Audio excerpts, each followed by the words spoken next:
कि ऐसा है ना कि मैं जो है चेन्नई में कंबल और शिमला में एसी तो नहीं बेचूंगा ना। तो वही सवाल है, वो कहेंगे कि हम किसानों पे फिल्म बनाए यार, किसान को देखने के लिए आएंगे कौन? किसान के पास तो पैसा ही नहीं, परचेजिंग पावर ही इतना नहीं है जो 300-500 रुपया खर्च करके देखे।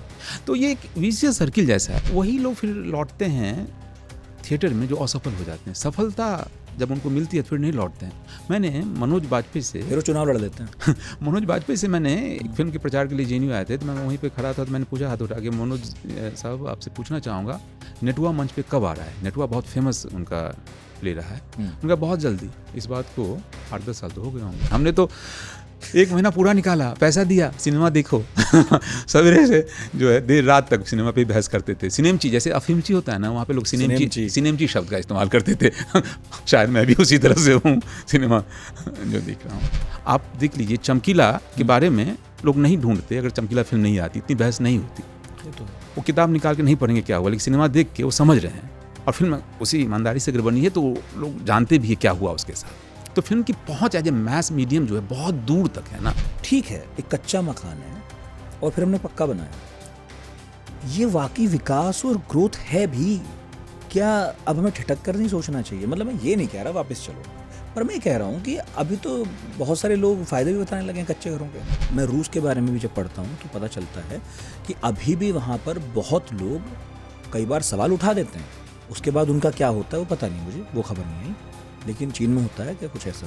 कुछ सवाल टूटते हैं, इसलिए जेल में डाले भी गए हैं। आप देख रहे हैं कई बड़े राइटर्स, कई बड़े इंडस्ट्रियलिस्ट भी जेल में हैं। वहाँ पे तो गायब भी कर दिए जाते हैं सवाल उठाने वाले। अब पता भी नहीं चलता फिर कितने दिन गायब रहे। और बड़े बड़े ओहदे पे पहुंचे हुए लोगों के साथ ऐसा होता है। एक पत्रकार अपने जीवन में कई शहरों को कवर करता है, कई बीट्स को कवर करता है, कई बार कई देशों को कवर करता है, बहुत सारी रिपोर्ट्स बनाता है, लेकिन कम ही होता है जब कोई किताब लिख सके समय निकालकर, वो भी बीच करियर में। और कम ही होता है कि वो किताब छप भी जाए। हमारे बहुत सारे साथी ये आग्रह हमसे करते हैं और हम उनसे कि आप किताब लिखिए। मगर एक पत्रकार हैं अरविंद दास, एक किताब लिखी है बेखुदी में खोया शहर। किताब तो अनुज्ञा पब्लिकेशन से कई साल पहले आई थी, लेकिन 2023 में इसमें कुछ नया जुड़ा, काफ़ी कुछ नया। किताब मैंने पढ़ी, बहुत मज़ा आया। कई तरह के लेख हैं इसमें, 5-6 खंडों में विभाजित ये किताब है। कहीं पर तो जो ये कई शहर घूमे दुनिया के, उनको लेकर चित्र उकेरे हैं। कुछ सामाजिक राजनीतिक लेख हैं, कुछ संस्कृति पर आधारित लेख हैं, और कुछ स्मृतियां हैं जो कुछ पीछे छूट गया उसे फिर से लिखा है। अरविंद दास जेएनयू में पढ़े हैं, आईएमसी से पत्रकारिता की बारीकियां सीखी हैं, और मीडिया के करीब करीब हर माध्यम में आपने काम किया है। मूल रूप से आप मिथिला के रहने वाले हैं, खूब देश विदेश घूमे हैं, और किताब के बारे में बता ही चुका हूँ। चूंकि किताब पढ़ी तो इससे मेरे मन में कुछ सवाल उपजे, और मैंने सोचा अरविंद दास जी दिल्ली में रहते हैं, तो एक शाम उनके साथ बैठकर बतकहियाँ की जाएं। वही शाम है आज। बहुत बहुत शुक्रिया नितिन। आपकी किताब जो मैं पढ़ रहा था, जो मेरा फर्स्ट हैंड एक्सपीरियंस है, चूंकि मैं अभी भी पढ़ रहा था इंटरव्यू से पहले भी, तो मैं एक पाठक होने के नाते बता दूं, इसकी सबसे अच्छी बात यह है कि 1 पेज, 1.5 पेज, 2 पेज में आप अपनी बात खत्म करते हैं। दूसरा, भाषा इसकी बहुत ही सरल सहज है। उन नदियों जैसी नहीं है जिनकी बात आप इस किताब में लिख रहे हैं, बल्कि ऐसी नदी जैसी है जो बस अपने वेग में आहिस्ता आहिस्ता बह रही है और हम उसके साथ बह रहे हैं। तीसरी बात, बोर नहीं होने देते आप, क्योंकि घटनाएं लगातार बदल रही हैं, जैसे फिल्म में सीन बदल रहे हों। और आपकी सिनेमा में बहुत रुचि है, तो मुझे से पढ़ते हुए कहीं कहीं लगा कि कोई डायरेक्टर है जो सीन बदल रहा है। तो ये मेरी पहली प्रतिक्रिया है। मैं बहुत खुश हूँ। ऑब्वियसली कोई सुन के बहुत खुश होगा। आपने इसे बारीकी से पढ़ा, आपने जो कहा वो सच है। नदी और पोखरों के बीच मेरा जीवन बीता, क्योंकि आपने कहा मिथिला से हूँ। आप जानते हैं मिथिला की अमराइयों में पोखरों की संख्या बहुत ज़्यादा है। मेरे घर के करीब ही कमला और बलान नदियाँ बहती हैं। आपने ठीक कहा, उतनी बेग से वो भी नहीं बहती है कि उसमें बहुत धार हो। लेकिन समंदर से आपका ऑब्सेशन देखता हूँ मैं। आप जब इस किताब में लिख रहे हैं तो ये बात कहते हैं बार बार कि मैं इन नदियों के आसपास पला बढ़ा हूँ, मगर समंदर नहीं देखा मैंने। मुझे लगता है ना, जब मैं अभी भी युवा ही मानता हूँ खुद को, लेकिन पहले भी था, तो लगता है समंदर में रोमांस होता है। और हमारे जैसा आदमी जो मैदानी भाग में पला बढ़ा, वो लगा इससे वंचित तो नहीं रह गया, इसे लगा समंदर समंदर की ख्वाहिश रह गई मन में। लेकिन अब आपने खूब समंदर देख लिए, बहुत दुनिया घूमी, कितने देश घूमे आप? इस तरह गिना तो नहीं है। हम्म, तो मौका मिला था, चूँकि आपने जैसे मुझे इंट्रोड्यूस किया तो कहा कि जेएनयू में पढ़ता था, तो पहली बार मुझे मौका मिला 2006 में पर्थ जाने की। और पर्थ जानते हैं आप, समंदर है। तो उसके बाद फिर मैं लौटा तो फिर मुझे एक फेलोशिप मिली थी पोस्ट डॉक्टरल करने के लिए जर्मनी जाने की। हम्म, तो जर्मनी में जब रहा तो मैं यूरोप घूमा। यूरोप में मैं पेरिस गया, फिर वियना गया, लिंज गया और फिर नज़दीक के देश गए, वहाँ के जर्मनी के सभी शहरों को देखा, सुना। फिर मैं लंदन भी गया एक कॉन्फ्रेंस के लिए। बाद में मुझे कोलंबो वगैरह जाने का मौका हम्म, मिला, तो फिर वहाँ पे भी आप देख रहे हैं समंदर रहा है। शंघाई वगैरह भी गया, तो इसी तरह से कुछ देश देख पाए, कुछ देखने की इच्छा अभी भी शेष हम्म। है। लेकिन इन सभी देशों में, इन सभी शहरों में कौन सा शहर है जो आपको याद रह गया? पर उसके पहले ये बताइए, आपका रिसर्च किस बारे में था? जी, मेरा रिसर्च मैंने एमफिल जब किया तो नागार्जुन जो हिंदी के कवि उपन्यासकार हैं हम्म, और वो भी मिथिला से बिलॉन्ग करते रहे हैं, और उन जेएनयू पे पर भी लिखते हैं वो जी, काफी जी, कुछ। जी, जी। हम्म, तो उन पे मैंने एमफिल लिखा था, उनके उपन्यासों पे। और अच्छा। ख़ास तौर से बाबा बटेश्वरनाथ पे, चूँकि जैसे आपने कहा कि मेरी ट्रेनिंग आईएमसी में हुई थी, पत्रकारिता में मेरी पीएचडी करने की इच्छा थी। तो एमफिल अब तो ख़त्म कर दिया गया, पहले एक लॉन्चिंग पैड की तरह होता है, which prepares you for your PhD. तो पीएचडी मैंने पत्रकारिता पे की और मैंने विषय चुना था हिंदी पत्रकारिता पर भूमंडलीकरण, ग्लोबलाइज़ेशन का प्रभाव, हम्म, नवभारत टाइम्स दिल्ली के विशेष संदर्भ में। और टाइम स्पैन रखा था 1991 से 2005 तक। हम्म, और पोस्ट डॉक्टरल जो मेरा रिसर्च था वो हम्म, भी जर्मन और इंडियन मीडिया के इर्द-गिर्द था। अच्छा, जी। ठीक है। तो अब सवाल का वो पहला या दूसरा हिस्सा जिसमें मैंने आपसे ये पूछा, कौन सा शहर है जो याद रह गया? या तो सारे शहर हैं, हम्म, वियना मुझे काफ़ी पसंद आया था। हाँ। और मैंने एक अपने बॉस से एक बार कहा भी, पेरिस लोग कहते हैं लेकिन वियना मुझे ज़्यादा अच्छा हम्म। लगा। मगर पेरिस को वो शहर कहा जाता है जिसने यूरोप को तहजीब सिखाई, है ना? इसमें थोड़ा घमंड भी है हालांकि, कि यूरोप को तहजीब सिखाई, यूरोप ने दुनिया को सिखाई। लेकिन वियना मुझे उससे ज़्यादा सोफिस्टिकेटेड लगता है। मैं कभी गया नहीं हूँ, लेकिन आप जैसे लोगों के ज़रिए ही पढ़ा है, और निर्बल वर्मा के थ्रू भी और आपके थ्रू भी। वियना में ऐसा क्या है? आप मुझे अपने हिसाब से बताइए, आपको वियना में क्या ऐसा लगा? एक चित्र खींचिए जो हम जैसे लोगों के लिए बिल्कुल दिखाई दे वियना। क्योंकि ऐसे पढ़ के तो समझ में आता है कि बहुत सारे कॉफ़ी हाउसेज़ हैं, सड़कों पर चहल-पहल है, यूथ से भरा हुआ है, और खूब एनर्जी है उस शहर में, खूब पेंटर्स हैं, खूब म्यूज़िशियंस हैं। ऐसा ही शहर है वो अभी भी? हाँ, मुझे गए हुए 10 साल से ज़्यादा हो गया, ऐसा ही शहर है। मैं अपनी बात नहीं किया कि आपने कहा कि अपनी बात कही है, मैं अपने एक दोस्त मित्र का ज़िक्र करूँगा। विवियन ने हुँ, से मैंने यही सवाल किया, तुम्हें इस शहर के बारे में सबसे अच्छी बातें क्या लगती है? उसने कहा था पब्लिक ट्रांसपोर्ट सिस्टम। मैं थोड़ा चौंका, फिर मैंने कहा ऐसा क्यों? बोला देखो ना, यहाँ पे ट्राम है, यहाँ पे सबवे है, यहाँ पे बस है, कभी कोई दिक्कत ही नहीं होती है। ऐसा मैंने गौर भी किया, बस से उतरिए, देखिए आप सबवे सबवे से निकलिए तो ट्राम है। कभी लगा नहीं कि जाने में सोचना पड़े यार मुनीरका से हम ग्रेटर नोएडा आ रहे हैं तो फिर वापस कैसे लौटेंगे, रात हो जाएगी तो। तो ये चीज़ मुझे सबसे अच्छा लगा था। दूसरी बात जो म्यूज़ियम वगैरह का जो था ना वहाँ पे, तो वो एक लगा कि आप सड़क चलते हुए भी किसी पेंटर से, किसी आर्टिस्ट से, किसी बडिंग आर्टिस्ट से मिल सकते हैं। ये चीज़ अभी भी था, हुँ, वहाँ पे ये चीज़ें दिखी मुझे। ऐसा या हो सकता है मेरे मन में ये चीज़ थी तो मुझे दिख रही थी, जब आपके मन में रहती है वही चीज़ें आपके बाहर भी दिखते रहती है। ऐसा मुझे वियना में दिखा था, हुँ, वो शहर। और जैसे आपने बात किया कॉफ़ी हाउसेज़ का, चूँकि मैं रिसर्चर रहा हूँ, तो पब्लिक स्फीयर का जो कांसेप्ट था यूरोप को लेके, कॉफ़ी हाउसेज़ में जो मिलने, बैठने, बहस मुबाहिसा करने का बिल्कुल। जो था, हुँ, वो अभी भी दिखा मुझे। बड़े-बड़े पेपर रखे हुए हैं, आप खोलिए खिड़कियाँ, वहाँ पे लोग बैठे हुए हैं, कॉफ़ी देख रहे हैं, कुछ पलट रहे हैं, बात कर रहे हैं। ये चीज़ें मुझे दिखी थी। अभी भी है ये? हाँ, वहाँ पे दिखा तो था, अभी भी है। हुँ। हुँ, क्योंकि अगर मैं ठीक हूँ, तो एक वक़्त था जब लेनिन हों, स्टालिन हों, सब इन्हीं शहरों में थे, मतलब अपने देश के तो बाहर थे, और वो इन कॉफ़ी हाउसेज़ में ही, इन शहरों के, यूरोप के कॉफ़ी हाउसेज़ में ही बहस कर रहे हैं। हमारे यहाँ इस तरह की संस्कृति बस हम किताबों में पढ़ते हैं कि दिल्ली में कभी कॉफ़ी हाउसेज़ थे, छोटे शहरों में कॉफ़ी हाउसेज़ थे, जहाँ साहित्यकार बैठते थे। आप तो इतना घूमते हैं, थोड़ा-सा अता-पता दीजिए कहाँ-कहाँ जाया जा सकता है आज? जैसे देखिए आपने ठीक कहा, जैसे कॉफ़ी मुझे पसंद भी है पीना हाँ। चाय की अपेक्षा। तो आज लेट हो गए, नहीं तो मँगाता। तो जैसे कि शिमला आप जाएँ तो मॉल रोड पे कॉफ़ी अच्छा लगता है। हुँ, इलाहाबाद जाएँ तो वहाँ पे भी कॉफ़ी हाउस है, भले ही जिस भी रूप में हो। हुँ, और दिल्ली का जो है मोहन मार्केट जो है, वहाँ पे भी कॉफ़ी हाउसेज़ हैं। अब तो बरिस्ता हो या हुँ। आपका जो भी कैफ़े कॉफ़ी डे, सब जगह कॉफ़ी हाउस ही है। और जेएनयू का मैं हूँ, जेएनयू में तो ढाबों पे ही कॉफ़ी हाउस ही हो जाता है। लेकिन जहाँ पे 2-4 दोस्त मिल जाए वो कॉफ़ी हाउस है। लेकिन बातचीत की जो गमक है हम्म, कॉफ़ी के साथ हम्म। साथ, वो उठती कहीं दिखती नहीं मुझे अब उस तरह से, जैसे आपकी किताबों में, आपकी यादों में दिखती है। तो एक हम सेल्फ सेंसरशिप के दौर में भी तो रह रहे हैं। हम्म। उससे ज़्यादा मैं कुछ नहीं बोलूँगा और एक लेख है आपका, जी। इनफैक्ट मेरा ख्याल है पहला लेख है, शंघाई का समाजवाद। मैंने नोट किया था कि आपसे पूछूंगा। यहाँ से चीन या शंघाई हमें ऐसा लगता है कि एक ही तरह के लोग हैं, भागम भाग है, नौकरियों पर जा रहे हैं और दुनिया जीतने की एक जद्दोजहद में जुटे हैं, जो चीन का एजेंडा दिखता है हमें यहाँ से बैठ के। लेकिन शंघाई को जब आप दिखा रहे हैं तो वो बहुत मिक्स्ड कल्चर का शहर दिखाई देता है।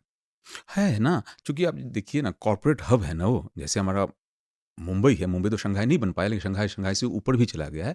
तो जहाँ पे बिज़नेस आएँगे तो सब तरह के लोग आएँगे ना, तो इंटरमिंगलिंग तो होगा ना वहाँ पे। हम्म, और चूँकि चीन जो है भारत से भी ज़्यादा पॉपुलेशन हम्म, वाला देश है, तो सब लोग शहर की तरफ भागते हैं, आते हैं, तो वहाँ पे वो लोग तो आते ही हैं और बाहर के लोग भी आते हैं वहाँ पे। तो एक तो कह लीजिए मल्टीकल्चरलिज़्म तो दिखता है वहाँ पे। और यूनिवर्सिटीज़ की मैं बात करूँ, मैं जब हम्म, गया था यूनिवर्सिटीज़ में पेपर पढ़ने के लिए, तो उस तरह से यूरोपियंस ज़्यादा नहीं दिखते थे, हम्म। लेकिन ऐसा भी नहीं है कि उनकी मौजूदगी नहीं है सो। ईस्ट एशियन तो कंट्रीज़ के लोग थे ही और इवन इंडियंस भी दिख रहे थे, पाकिस्तान के भी लोग दिख रहे थे वहाँ पे, है। चीन की यूनिवर्सिटीज़ में क्या वो परंपरा जिंदा है जिसमें खूब बहसें होती हैं, जिनके बारे में हम यहाँ बैठ के सुनते हैं कि अभी भी अमेरिका में, ब्रिटेन में तो होता है, हमारी यूनिवर्सिटीज़ में भले ही कम हो गया हो? क्या चीन में ऐसा कुछ खुलकर बहस की जा सकती हैं, अपनी ही स्टैब्लिशमेंट के खिलाफ कुछ कहा जा सकता है, ऐसा कुछ है, देखा आपने? नहीं, मेरी नज़र में तो नहीं पड़ा, राजनीतिक बातें लोग नहीं करते वहाँ पे, नहीं करते, नहीं फिर क्या करते। बात करते हैं? वही कैसे हैं आप? क्या खाना-पीना खाया? और क्या बात करेंगे फिर? सेल्फ सेंसरशिप वहाँ भी हो गई।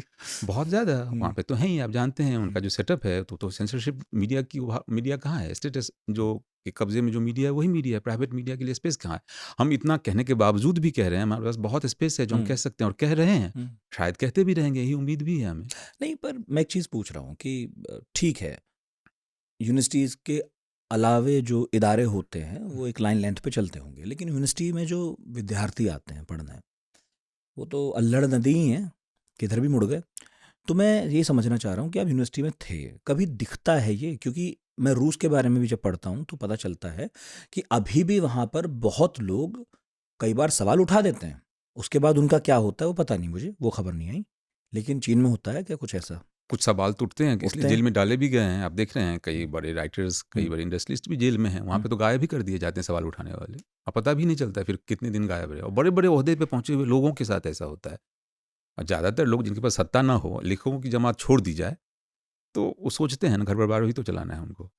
आप जर्मनी में थे, जी। है ना? वहाँ पे आप कई शहर घूमे। हुँ। मैं आपके अंदर वो एक बिल्कुल देसी हूक देख रहा था किताब में, जो ये होती है कि हम वहाँ कोई देसी कनेक्शन खोज लें, अपना इंडिया कनेक्शन खोज लें। आप किसी यूनिवर्सिटी में, वहाँ पर आपको गुरुदेव याद आ गए, रविन्द्रनाथ टैगोर। आप इकबाल को भी वहाँ याद कर रहे हैं। आपने लोहिया का ज़िक्र भी किया जो जर्मनी गए थे, जी, जी, पीएचडी है किया ना? था उन्होंने वहाँ से। तो जर्मनी के बारे में थोड़ा-सा हमें बताइए, आपका जो प्रवास जी, रहा। एक चीज़ जो मैं बताना चाहूँगा, अभी कुछ दिन हुँ, पहले ही मेरी बात हो रही थी, तो वो कह रहे थे नहीं यार जर्मनी में कहाँ इंग्लिश कहाँ चलता है यूनिवर्सिटी में? मैंने कहा नहीं ऐसा नहीं है। अब जर्मनी जो है, ख़ास तौर से इंडियंस को और भी जो जो इंग्लिश स्पीकिंग नेशन है, वो यूके छोड़ हुँ, दिया जाए, ऑस्ट्रेलिया छोड़ दिया जाए, तो उनको अट्रैक्ट करने के लिए यूनिवर्सिटीज़ में जो है ना, जर्मन और इंग्लिश दोनों को मोड ऑफ एजुकेशन बना रखा है। मुझे यूनिवर्सिटीज़ में, मुझे जर्मनी में गया तो जर्मन नहीं आती थी। कुछ शब्द मैंने पकड़ने शुरू कर दिए थे, जो स्टूडेंट मैं लैंग्वेज लिटरेचर का रहा हुँ, तो वहाँ पे अंग्रेज़ी लोग यूनिवर्सिटीज़ के स्टूडेंट सब बोलते थे। हुँ, प्रोफ़ेसर्स तो बोलते ही थे। तो एक जो बाहर से कांसेप्ट है ना कि यार यूरोपियन जो और कंट्रीज़ होंगे मसलन अगर ना हैं, यूके ना गए हम तो कैसे वहाँ पे रह पाएँगे बिना हुँ, लैंग्वेज जाने। जर्मनी में मुझे ऐसा नहीं लगा, आपने ठीक कहा। मैं वहाँ के लगभग सारे यूनिवर्सिटीज़ में लेक्चर दिए थे इंडियन मीडिया को लेके। मैं जीगन में था, वहाँ पे मेरे लेक्चर्स हुए। गीज़न में मैं इनवाइटेड था लेक्चर देने के लिए। मैं हुँ, फिर हाइडेलबर्ग गया, हैम्बर्ग गया, उन सब जगहों पे मैं गया। ऑडियंस थे, हमारी जैसी भीड़ नहीं है तो ऐसा नहीं 20 लोग, 15 लोग ही होते थे मौजूद। लेकिन बहुत अटेंटिव थे और सवाल भी करते थे हमसे। तो अंग्रेजी वहाँ पे भी अब लोग सीखने लगे हैं हुँ, और वो जानते हैं कि ग्लोबलाइजेशन के दौर में अंग्रेजी की भाषा है जो लोगों से जुड़ने का एक बहुत बड़ा कनेक्ट माध्यम करती है। है। जी। चीन में और क्या स्थिति है? और दूसरी बात हाँ। जो एक और कहना चाहूँगा, मैं वेजिटेरियन हूँ, हाँ, तो मुझे खाने पीने की कभी कोई दिक्कत नहीं हुई जर्मनी में नहीं हुई ना? कोई दिक्कत ही नहीं चीन हुई। में खूब हुई। चीन में मुझे दिक्कत हुई, चीन में मुझे दिक्कत हुई। चीन में मुझे टेस्ट अभी भी याद है, मुझे टेस्ट नहीं था, खाने में लगा। हो सकता है मेरी सीमा हो ये। वहाँ अंग्रेजी की क्या स्थिति है? वहाँ हम ये सुन रहे हैं कि अभी भी अंग्रेजी को लेकर वहाँ बहुत संकोच है, लेकिन उन्हें भी लोग तो चाहिए अंग्रेजी बोलने तो वाले। वहाँ पे भी है ना, यूनिवर्सिटीज़ में जैसे कह रहा हूँ, हुँ, जब भी आप पाकिस्तानी को हुँ, और इंडियंस को बुलाएँगे, तो किस भाषा में बताएँगे? अरबिक में, हिंदी में तो नहीं बताएँगे। तो एक कॉमन लैंग्वेज तो आपको याद करना होगा, तो इंग्लिश ही हो सकता है ऐसा। हुँ, तो इंग्लिश है वहाँ पे भी अब यूनिवर्सिटीज़ में, धीरे-धीरे आपने ठीक कहा, चूँकि प्रॉक्सिमिटी है यूरोप के देश की यूके से और उनका पहले से भी रहा है हुँ, आवाजाही, हुँ, तो अंग्रेज़ी वो समझते भी रहे हैं। जैसे आप पेरिस की बात कर रहे हैं, भले ही एक ठसक हो, फ्रेंच, लेकिन इंग्लिश वो भी जानते हैं ना। हुँ, तो लेकिन चीन में अभी वो लोग अंग्रेजी पे जोर दे रहे हैं, अब यूनिवर्सिटीज़ में खास तौर से, चूँकि रैंकिंग भी तो उसी हिसाब से बढ़ेगी। हुँ, और आप जान रहे हैं, जो वर्ल्ड के टॉप मोस्ट साइंटिस्ट हैं, हाँ, अगर अमेरिकन्स हैं या यूके के हैं, वो बुला रहे हैं, उनको स्पेस दे रहे हैं वो लोग। तो वो नया जो अपने जो नॉलेज पूल को लेके आ रहे हैं, तो एक हुँ। वहाँ पे भी आवाजाही है, डायलॉग तो हो रहा है खैर, लगातार। मुझे आपसे सवाल पूछना चाहिए था। जब आप वहाँ पे यूनिवर्सिटी में गए चीन में, छात्रों से मिले, हमारे यहाँ बहुत पता नहीं कितनी लेकिन है जागरूकता है चीन को लेकर कि हम उससे हुई एक जंग भी याद करते हैं। हमें वहाँ के खान-पान के बारे में भी थोड़ा बहुत आइडिया है, भले ही वो कितना भी बेतुका सा हो, और हम वहाँ के बारे में जानना भी चाहते हैं।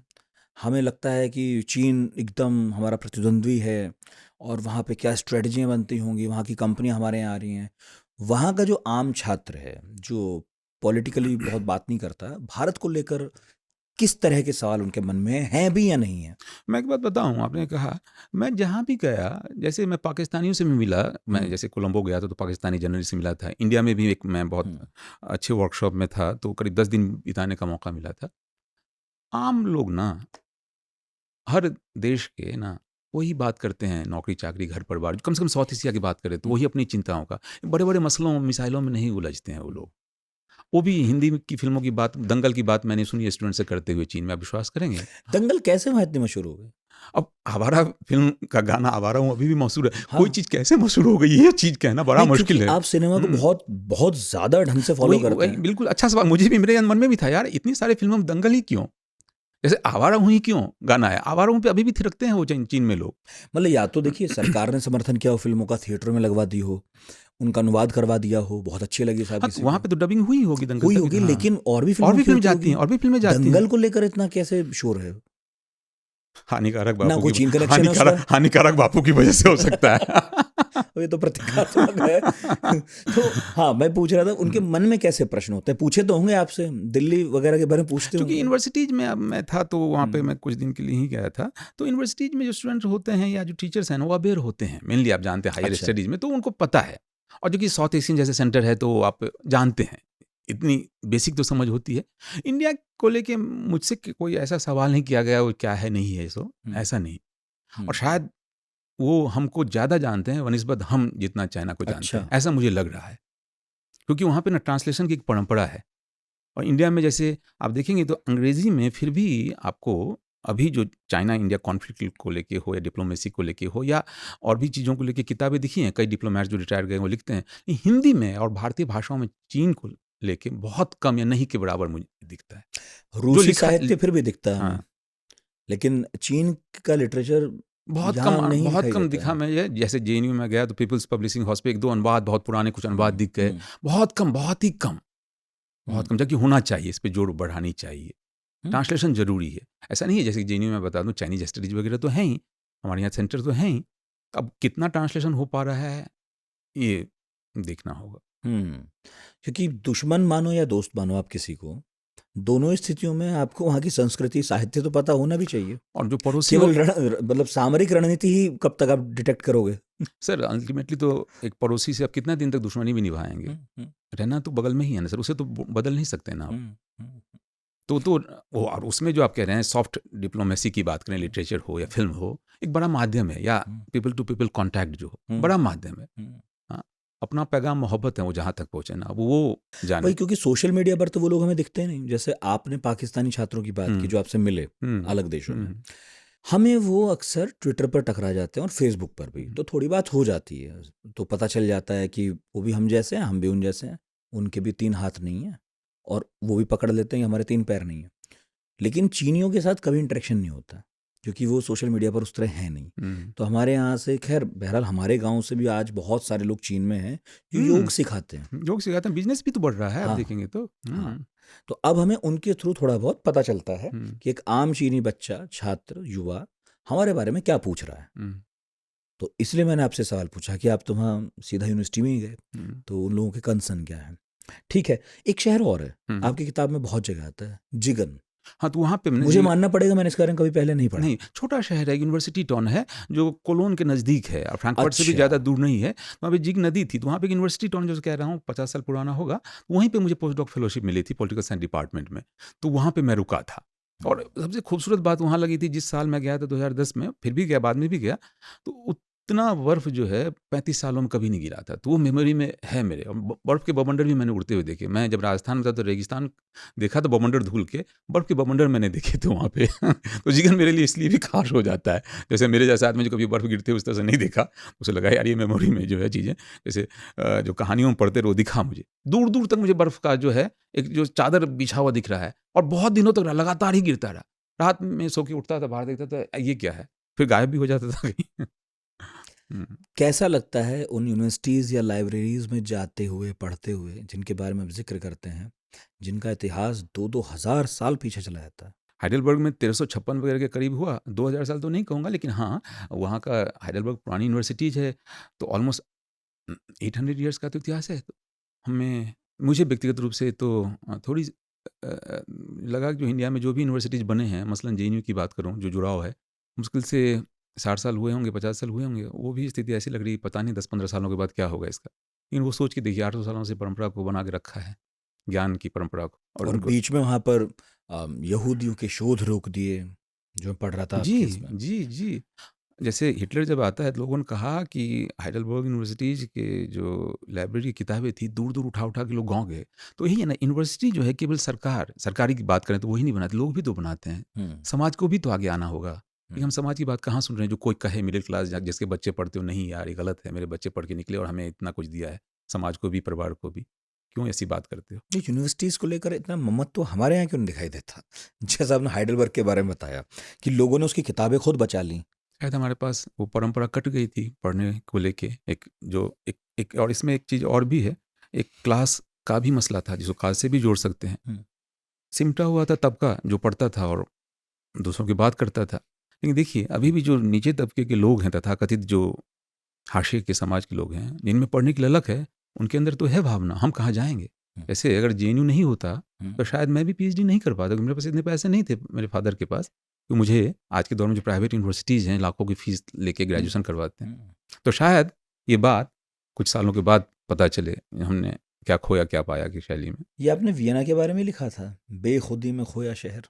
ऐसा लगा था, जी। किताब का शीर्षक भी आपने। जी। इसे थोड़ा डिकोड कर दीजिए, फिर मेरे पास एक अगले खंड के लिए सवाल है। शहर है तो जैसा लगा मुझे, जैसे कि ये शहर सवेरे, दोपहर और शाम को रूप रंग बदलता है। और ऐसा लगा कि क्या है, क्या जगह है दोस्तों, जैसा मसला तो था ही, ये खुद ही का आलम तो नहीं है, आप खुद को ही ढूंढ नहीं पाते हैं कि क्या है कभी बार। और शायद ये प्रेम की भी कोई अवस्था होती होगी। विदेशों में आप इतने रहे जवानी के दिनों में, और आप तो अभी जवान हैं ही, और जवान जब थे तो प्रेम भी हुआ वहाँ पर आपको? देखिए मैंने कहा कि एक जगह मैंने कोट किया है, निर्मल वर्मा कहते हैं कि यात्रा में प्रेम में नहीं पड़ना चाहिए। लिखा आपने? तो मैं उनको याद रखा था। जब आप शहर का खाका खींचते हैं ना, और जब आप वहाँ पर घूम रहे हैं, और जब आप वहाँ पर दृश्य बदलते देख रहे हैं और आप लिख रहे हैं इसमें, तो किसी का भी मन होगा, चाहे निर्मल वर्मा को पढ़े या आपको या किसी और लेखक को, कि यार इन शहरों में चला जाए, इन गलियों में भटका जाए और प्रेम भी हो ही जाए। वे दिन मैं पढ़ा, वे दिन मैं फिर से पढ़ा, शुरू में तो पढ़ा ही था निर्मल वर्मा को, फिर से पढ़ा, लगा ये हमारी ही तो कहानी नहीं है। हर कोई पढ़ता है तो उसको लगता है यार हो सकता है शहर बदल गए हों।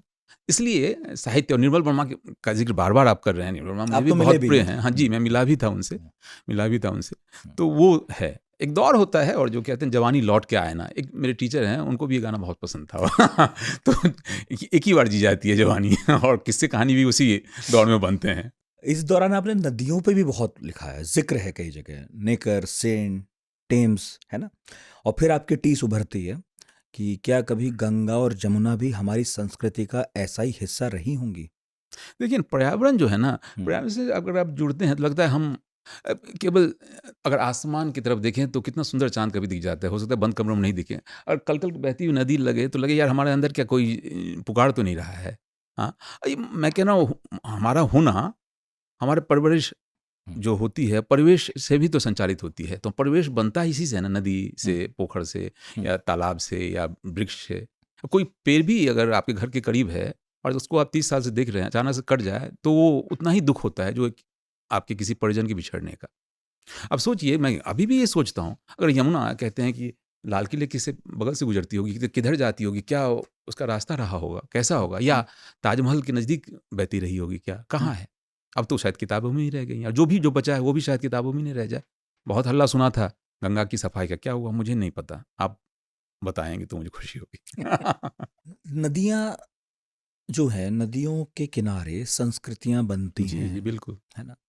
और मैं अक्सर ये देखता हूँ कि जो भी इन शहरों के बारे में लिखता है, उस संस्कृति के बारे में भी बताता है। और वहाँ के लोग भी बड़ी खुशी से उस विरासत को सँभालते हैं और हमेशा उसे प्रमोट करते हैं और उन नदियों को बिल्कुल इस तरह से याद करते हैं जैसे कोई जीता जागता शख्स हो। बिल्कुल। जो सवाल मेरा यूनिवर्सिटीज़ के बारे में था अभी, वही नदियों के बारे में भी है। हम उन्हें उस तरह से क्यों सहेज नहीं पाते? मैं साइकी का सवाल कर रहा हूँ, ये है क्या? आपको ही बेहतर पता होगा, हमें नहीं पता। हम तो आप लोगों के लिखे को पढ़ रहे हैं। अनुभव आपने शायद किया हो तो बता दीजिए। ये बात नदी से देखूँ, जैसे मैं बता दूँ, मेरे गाँव में 22 पोखर थे। अब मैं देखूँ, जाते गाँव जाता रहा हूँ मैं, हुँ, तो देखता हूँ मुश्किल से 4-5 पोखर ऐसे हैं जिस पे नहाना-धोना हो पाता है और पानी साफ़ है। तो एक तो सर ग्रीड है हमारे अंदर ना, चलो उसको भर देते हैं, मकान बन जाएगा। हुँ, चलो उस स्पेस को कैप्चर कर लेते हैं। तो ये तो सबसे बड़ी बात मुझे ये लग रही है। इसको आप कह सकते हैं जो डेवलपमेंट का जो हमारा प्रोजेक्ट है, उससे भी जुड़ा हुआ होगा। जिस तरह से शहरीकरण हो रहा है, आप चले जाइए, दरभंगा की बात कर रहा हूँ मैं। दरभंगा में हराही पोखर है और भी पोखर हैं। सबको भर-भर के वहाँ पे कुछ न कुछ कर दिया जा रहा है। हुँ, तो ये है, जिस तरह से हमारा, जो मुझे लग रहा है आपसे बात करते हुए, बहुत सोचा नहीं, आपसे अचानक से कहा तो लगता है जिस तरह से हमारा डेवलपमेंट का जो मॉडल है वो भी कहीं न कहीं इसके लिए ज़िम्मेदार है। हुँ, और हमारी अपनी भूख तो है ही, हुँ, जितना ही स्पेस से कैप्चर कर लो, चलो ना यार हो जाता है ना, आगे क्या होगा नहीं सोचते हैं, चलो ना यार पानी के स्रोत क्या होंगे, बाढ़ आएगा तो कहाँ जाएगा पानी, ये भूल जाते हैं। इस पे अनुपम मिश्र ने लिखा था, हुँ, मिथिला को लेके ही, तैरने वाला समाज डूब रहा है। वो जानता था जो बाढ़ जब आएगी तो कहाँ पानी जाएगा, कैसे उसको रोके, पानी की धार को, पानी को बना के कितने क्यों उतने वहाँ पे पोखर वगैरह बनते थे। हुँ, हुँ। तो वही समाज जो तैरना जानता था, वो पानी को अपना मानता था, नदियों को अपना मानता था, दूर गया तो अब उसका खामियाजा भुगत रहा है। आपकी रिसर्च में जो है भूमंडलीकरण, हुँ। उस पर बहुत ज़ोर है। जी, जी। भूमंडलीकरण को लेकर यूँ तो बहुत लंबी बहस हो सकती है, मगर आज उतनी लंबी नहीं करते। मगर चूँकि ये बहुत ही अ, बहस को आमंत्रित करने वाला शब्द है, तो फिर ये सवाल मेरे मन में ज़रूर था कि भूमंडलीकरण वाक़ई ज़रूरत है? भूमंडलीकरण या फिर ऐसा एक दोष है शराब जैसा कि जिसके नीचे लिखा तो है कि हानिकारक है, लेकिन हम करेंगे ज़रूर। आपकी नज़रों में भूमंडलीकरण क्या है? क्योंकि यहीं इसी जगह बैठकर बहुत सारे लोगों ने फ्री मार्केट और पता नहीं क्या-क्या ग्लोबल से जो शुरू होता है वो सारी बातें उनको खूब डिफेंड किया है। आप बताइए? देखिए, ऐसा नहीं है कि जो भूमंडलीकरण हुँ, अभी ग्लोबलाइज़ेशन मान रहे हैं, जो इससे पहले नहीं रहे हैं। आपने देखा होगा कई फ़ेजेज़ हैं उसको, हुँ, उनके। जैसे जब ब्रिटिश थे तो बेतार का तार था, या एक विक्टोरिया के जो सिक्के थे, हुँ, लोगों की आवाजाही भी थी। हुँ, अब उसका रूप बदला है, इसके केंद्र में मेनली आप देखेंगे इन्वेस्टमेंट है, इन्फॉर्मेशन है। अब जैसे इसको आवारा पूँजी कहते हैं, पैसा कहीं का कहीं लग रहा है। और दूसरा जो इन्फॉर्मेशन का बात कर रहा हूँ, जो आज जो सबसे मुझे ज़्यादा अट्रैक्ट कर रहा है भूमंडलीकरण की, जो मैं बात कर रहा हूँ, तो इंडिया में लिबरलाइज़ेशन और प्राइवेटाइज़ेशन से भी जुड़ता है भूमंडलीकरण। आपने 91 में जब इकोनॉमिक पॉलिसी आती है, आपकी जो मिक्स्ड इकोनॉमी पहले थी और बंद जो था, इकोनॉमी उसको खोला, प्राइवेट प्लेयर्स आए। बहुत सारे सेक्टर्स में आए, लोगों की आवाजाही बढ़ी। हुँ, हुँ, अब फॉरेन डायरेक्ट इन्वेस्टमेंट को भी अट्रैक्ट किया आपने। तो इससे एक रिश्ता बनता है बिज़नेस लेवल पे, कारोबार के लेवल पे। दूसरा आप देखेंगे तो इन्फॉर्मेशन के लेवल पे देखिए, इंटरनेट जो है आज उसका एक बड़ा माध्यम है ग्लोबलाइज़ेशन का। एक सूचना का समाज बनता है, इन्फॉर्मेशन एज में जो रह रहे हैं। तो भूमंडलीकरण को मैं इस तरह से जोड़ता हूँ, एक तरह से नेटवर्क जो बन रहा है। तो नेटवर्क बने, एक इंटरनेशनल पब्लिक स्फीयर बने, तो मुझे तो लगता है एक पॉजिटिव एस्पेक्ट है भूमंडलीकरण का, उसका।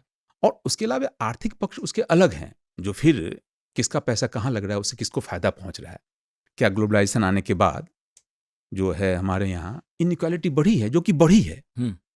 ये तो बहस थोड़ा ठहर के करेंगे हम, जब हम जब आज़ाद हुए 47 में, और जब हमने कहा कि हमारी मिक्स्ड इकोनॉमी होगी, हम जो है इंपोर्ट सब्स्टिट्यूशन पे जोड़ देंगे, तो हमने देख लिया, जब कह लीजिए 47 से 40 साल बाद तक, हाँ, मतलब जब राजीव गांधी आते हैं तभी शुरुआत होने लग जाती है ना, हाँ, लेट 80s में। बिल्कुल। तो लगा कि हमारा चल नहीं सकता है, और चाइना को जब इकोनॉमिक लेवल पे बात करें और जो चीज़ें हैं उसका फ़ायदा लिया उसने जाके, तो हमारा इससे फ़ायदा इकोनॉमिक लेवल पे तो हुआ है, ग्रोथ बढ़ा है।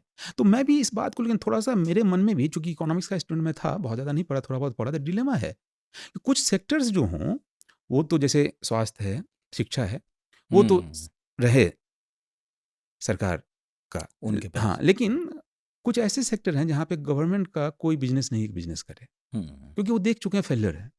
तो प्राइवेट प्लेयर्स आएंगे तो कंपटीशन होगा, तो शायद उसमें जो है प्रोडक्ट जो उभर के आएगा वो पॉजिटिव इम्पैक्ट होगा उसका, और बहुत क्षेत्र में ऐसे हुए भी हैं। हाँ, मिटते गांव की चिंता भी आपकी किताब में। क्या भूमंडलीकरण ने गांव मिटा दिए या बचा लिए? फिर भी गाँव मिटे नहीं है। देखिए, एक तो कह रहा हूँ, जो एक विकास की जो प्रक्रिया है उसको तो आप रोक नहीं सकते हैं। जहाँ पे नौकरी होगी वहीं पे लोग आएंगे। एक तो इसका जो नाम है ना विकास, ये बदल दो। जब क्या पता 4 तारीख तक कुछ हो या उसके बाद। जैसे कोई कहता ना कि जो विकास हो रहा है तो उससे ये नुकसान है, तो मैं इतना कॉन्ट्राडिक्शन देखता हूँ, इतनी बहस हो चुकी है इस पर, तो मुझे लगता है इसके लिए कोई सही शब्द का इस्तेमाल करें हम। विकास जो है डेवलपमेंट को जो परिभाषित करेंगे, अब तो ग्रोथ प्लस चेंज होता है। आप जो कह रहे हैं ना, ग्रोथ तो हो रहा है, तो क्या चेंजेस भी आ रहे हैं, और चेंजेस आ रहे हैं तो किस रूप में आ रहे हैं। हाँ। तो मेन सवाल इस पे है, समय के हिसाब से तो चीजें बदलती है। धृष्टता कर रहा हूँ शायद, दोहरी, आपको रोक के भी और ये बात कह के भी, और मैंने कभी किया नहीं। मैं विकास पे जैसे मुझे आपत्ति है, फिर ग्रोथ। अच्छा ठीक है, एक कच्चा मकान है और फिर हमने पक्का बनाया, ये वाकई विकास और ग्रोथ है भी क्या? अब हमें ठिठक कर नहीं सोचना चाहिए? मतलब मैं ये नहीं कह रहा वापस चलो, पर मैं कह रहा हूँ कि अभी तो बहुत सारे लोग फायदे भी बताने लगे हैं कच्चे घरों के। इस पे तो मैं क्या बोलूं, ये बहुत ही मसला लंबा खींच जाएगा। तो मतलब आप साहित्य के छात्र रहे हैं, नए शब्द नहीं खोजने चाहिए हमें? देखिए, इंतजार करना होगा उसके लिए। पत्रकार भी हैं आप। मैं चुनौती फेंक रहा हूँ, ऐसे ही धृष्टता है और ये आप जैसे लोगों से उम्मीद है।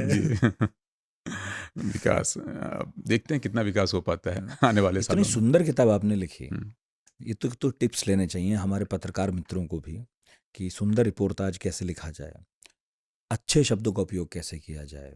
अच्छे लिखने का मतलब ये नहीं होता कि हमेशा जटिल शब्दों का प्रयोग हो, आप एकदम हैरान कर दे लोगों को। या आपने इतना छोटे छोटे वाक्य, इतना छोटा छोटा साइज लेखों का, या आपने खुद को रोका, या आपका स्टाइल यही है? नहीं, कुछ तो आप जानते हैं, मेड टू ऑर्डर जैसी चीज़ें थी, कि जैसे मैं जनसत्ता के लिए लिखा है, इसके लेख ज़्यादातर जनसत्ता के लिए लिखे थे। जब मुझे एक फीचर लिखने का मौका मिला रविवारी के लिए, तो मैंने 3000 शब्द भी लिखे। एडिटोरियल पेज के लिए लिखने के लिए कहा गया तो 1500-1200 शब्द भी लिखे। लेकिन जो दुनिया मेरे आगे का एक कॉलम था, जो जिसमें एक था कि आप किसी भी मुद्दों पे एक ललित शैली में निबंध लिख सकते हैं, तो उसके लिए 850-800 शब्द थे।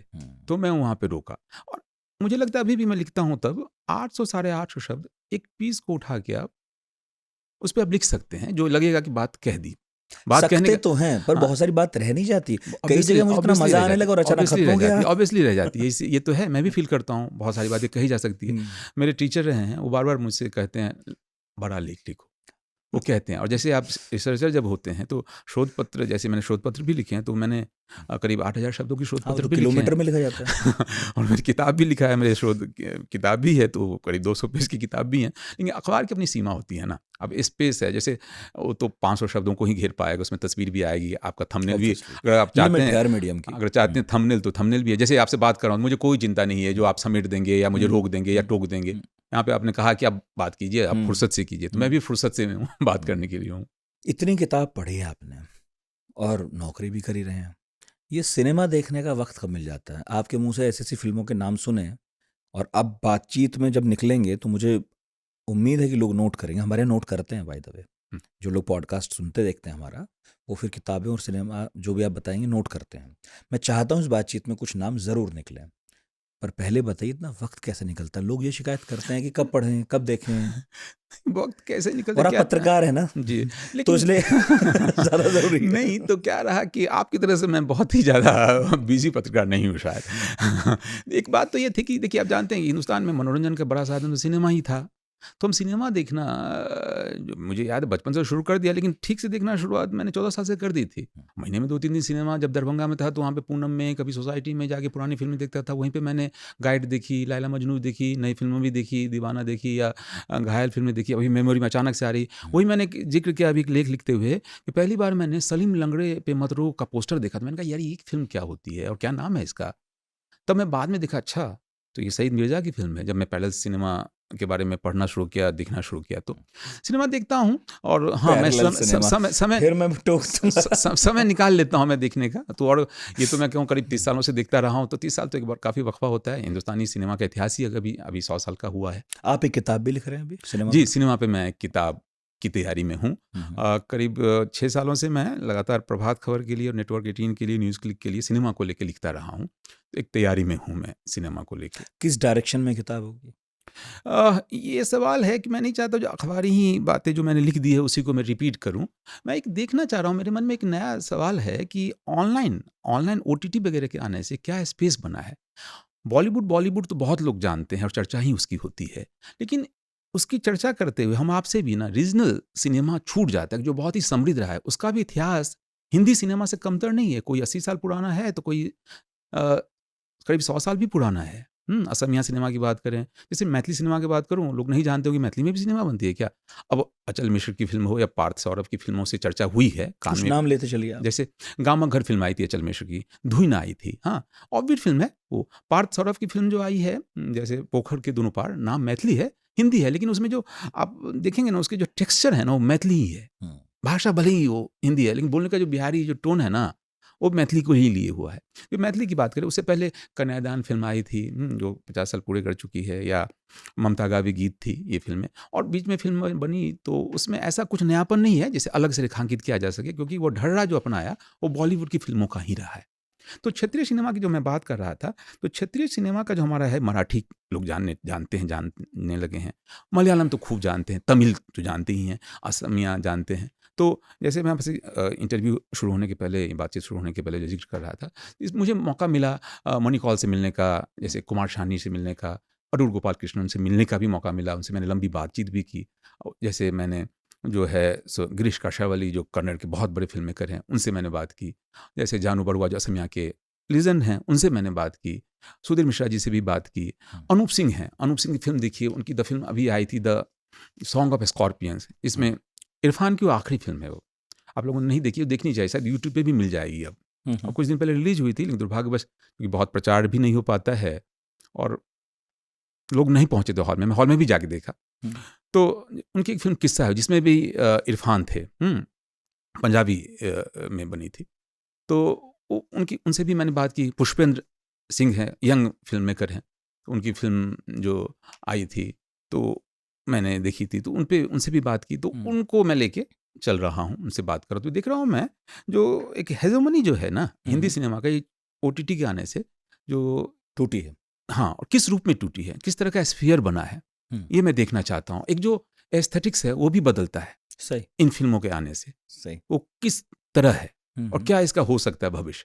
जैसे मैं श्याम बेनेगल से बात कर रहा था कोरोना के दौर के बाद, मैंने पूछा उनसे कि आप सिनेमा का क्या भविष्य देखते हैं, तो उन्होंने मुझे कहा कि ये तो मैं नहीं कह पाऊंगा कि सिनेमा का भविष्य क्या होगा, लेकिन ये मैं जानता हूँ सिनेमा रहेगा, किस रूप में बनेगा, किस रूप में लोग देखेंगे, ये दोनों बदलेगा। तो ये चीज़ें हैं, क्योंकि आपके पास अगर एक अच्छा सा मोबाइल फ़ोन भी है तो आप फिल्म बना रहे हैं। अब देखिए, मैं बातचीत के क्रम में बात निकल के आ रही, अचानक से आप देख रहे हैं कि डॉक्यूमेंट्री फ़िल्म को लेके बहुत चर्चा है देश दुनिया में। अभी पायल कपाड़िया की फ़िल्म कान में जा रही है कॉम्पिटिटिव सेक्शन में, उससे पहले शौनक सेन की फ़िल्म थी, हाँ, उससे पहले राइटिंग विद फायर जो फ़िल्म थी। तो ऐसा नहीं है कि फ़िल्म हमारे पास डॉक्यूमेंट्री फ़िल्म बनाने की परंपरा नहीं थी, बीच में गायब सी हो गई थी। ये नई टेक्नोलॉजी के आने से आप एक बस्ता उठा लीजिए, कैमरा डाल लीजिए, चले जाइए, फ़िल्म बना सकते हैं। ज़रूरी नहीं है कि बहुत बड़े बजट की ही फ़िल्म बने। तो एक नया स्पेस बन रहा है, उसको भी मैं देखना चाहता हूँ, जो वो किस रूप में देख रहा है। और जब आप ये देखते हैं तो फिर मैं ये पूछूं कि एनिमेशन का क्या हाल है हिंदुस्तान में?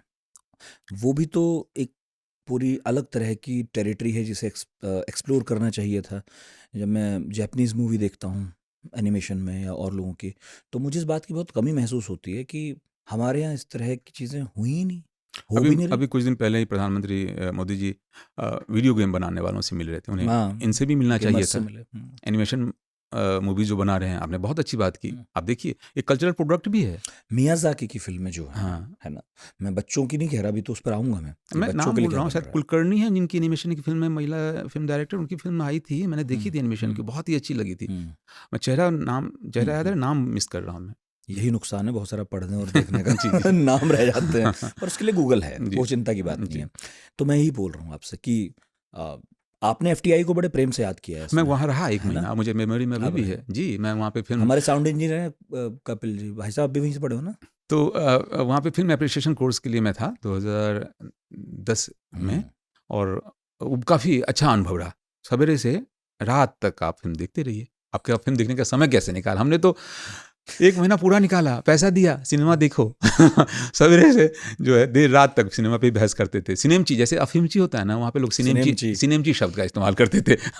शायद मैं भी उसी तरह से हूँ, सिनेमा जो देख रहा हूँ। लेकिन मैं बच्चों के रोक लिए, रहा हूँ, मैं हाँ, सिनेमा सिर्फ़ इसलिए नहीं देख रहा हाँ, हूँ कि मनोरंजन हो। हाँ, हाँ, मनोरंजन तो है, लेकिन मैं उसमें ये भी देखता हूँ हमारे समाज किस रूप में व्यक्त हो रहा है। और मुझे बहुत ही, मैं साहित्य का स्टूडेंट हूँ, खुद साहित्य भी पढ़ता हूँ, लेकिन लगता है कि मेरे जैसा समय शायद लोगों के पास उतना नहीं है कि एक उपन्यास पढ़ पाएँ, लेकिन वो सिनेमा ज़रूर देखते हैं। आप देख लीजिए, चमकीला के हुँ, बारे में लोग नहीं ढूँढते, अगर चमकीला फ़िल्म नहीं आती, इतनी बहस नहीं होती। ये तो है। वो किताब निकाल के नहीं पढ़ेंगे क्या हुआ, लेकिन सिनेमा देख के वो समझ रहे हैं, और फ़िल्म उसी ईमानदारी से अगर बनी है तो लोग जानते भी हैं क्या हुआ उसके साथ।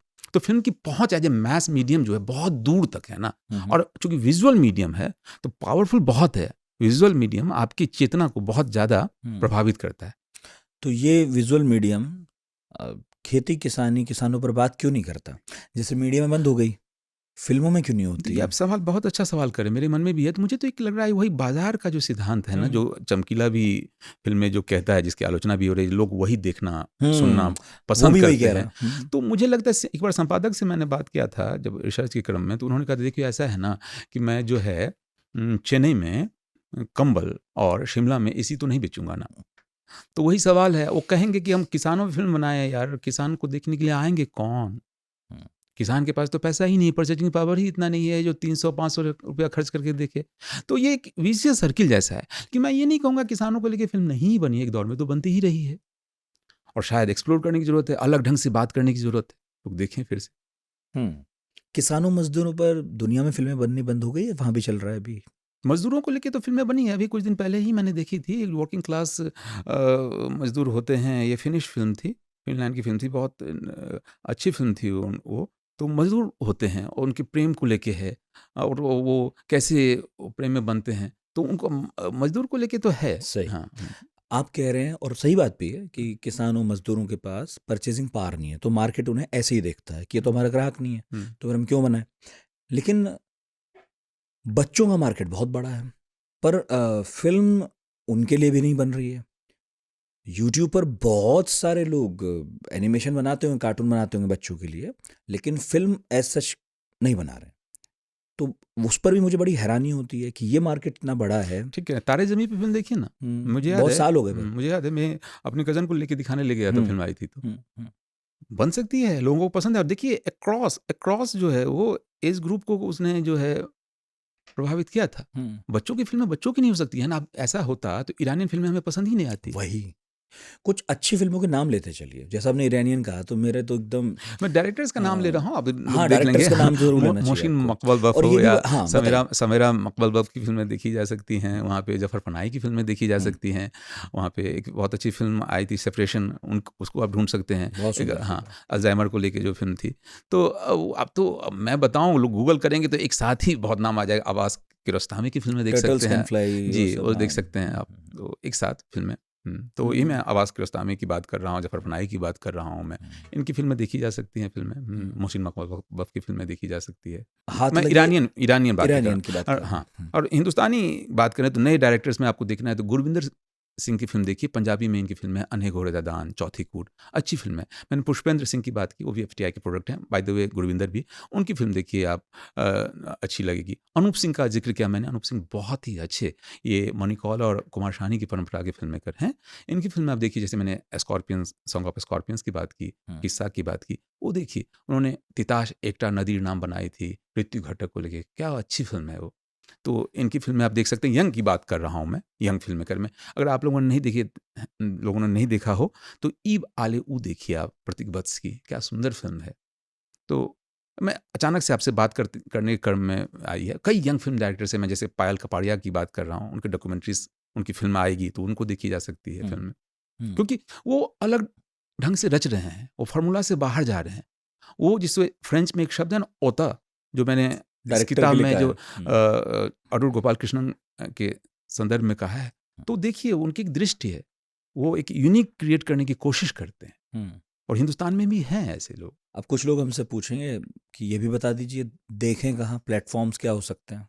आजकल तो आपको यूट्यूब पे भी बहुत सारी चीज़ें आ जाती हैं अवेलेबल। अगर आप बहुत पैसा नहीं खर्चा करना चाहते हो, तो आप पैसा खर्चा करना चाहते हैं तो नेटफ्लिक्स और प्राइम वगैरह हैं ही। सब जगह मिल जाएंगे, खोजने वाला चाहिए। खोजने वाला चाहिए। और आजकल तो क्या है कि अब तो मैं पैरेसी को बढ़ावा नहीं देना चाहता, लेकिन बहुत चीज़ें ढूंढेंगे तो मिल जाएंगे। टेलीग्राम पे ढूंढ लेना।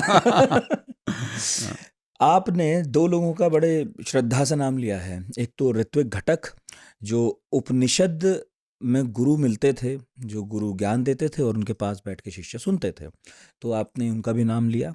और इस क्रम में आपने बड़े प्रेम से पीयूष मिश्रा का भी नाम लिया कई बार। पीयूष मिश्रा के बारे में थोड़ा राय बदल लूँ क्या? बदल लीजिए। राय तो बदलने के लिए होती है। ऋत्विक घटक तो आप जानते हैं, ऋत्विक घटक जीनियस थे। बिल्कुल। उस दौर में थे जब सत्यजीत रे और मृणाल सेन थे, लेकिन फिल्म मेकिंग उनका साफ अलग था। लोग मेलोड्रामा कह के आलोचना करते हैं। मुझे मणि कौल ने कहा था, उनके जीते जी लोग उनको समझ नहीं पाया, वो मेलोड्रामा से आगे जा रहे थे। बहुत उम्र जिए भी नहीं, मुझे लगा 50 साल के करीब ही जिए होंगे शायद।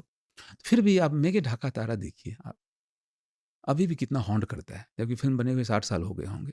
हाँ, उनकी फिल्म में अजांतरिक है, मेघे ढाका तारा है।